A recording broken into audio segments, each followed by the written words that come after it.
ओम नमो आदेश, सत नमो आदेश, गुरुजी को आदेश, नवनाथ चौऱ्याऐंशी सिद्धों को आदेश. 3 मार्च 2026 रोजी खग्रास चंद्रग्रहण आहे. ग्रहण संपल्यानंतर आपल्याला घराचं शुद्धीकरण करणं खूप गरजेचं असतं.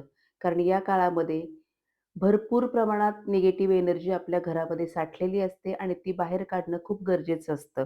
तर सर्वप्रथम ग्रहण संपल्यानंतर आपण स्वतः अंघोळ करा.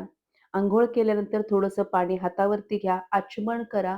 ओम नमो भगवते वासुदेवाय म्हणून 3 वेळा आचमन करा. त्यानंतर संपूर्ण घरामध्ये गंगाजल आणि गोमूत्र शिंपडा. मिठाच्या पाण्याने घर स्वच्छ पुसून घ्या.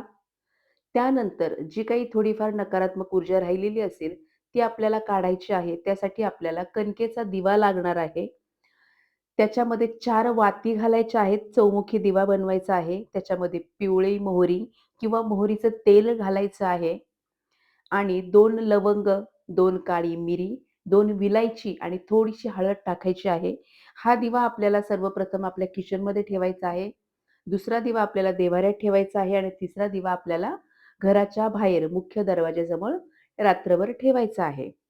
ग्रहण संपल्यानंतर आपल्याला काही दानधर्म करायचे आहेत. उदाहरणार्थ आपल्या पूर्वजांना शांती मिळावी म्हणून थोडे काळे तीळ घ्या, स्वतःवरून उतरवा आणि ते वाहत्या पाण्यामध्ये सोडा. गाईला हिरवा चारा द्या.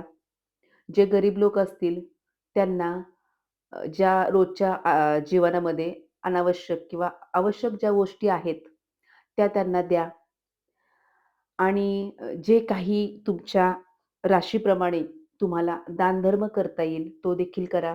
ग्रहण काळात आपण पूजापाठ केलेली असेल, मंत्रसाधना केलेली असेल, तर त्याचंही जप पुढे चालू ठेवा.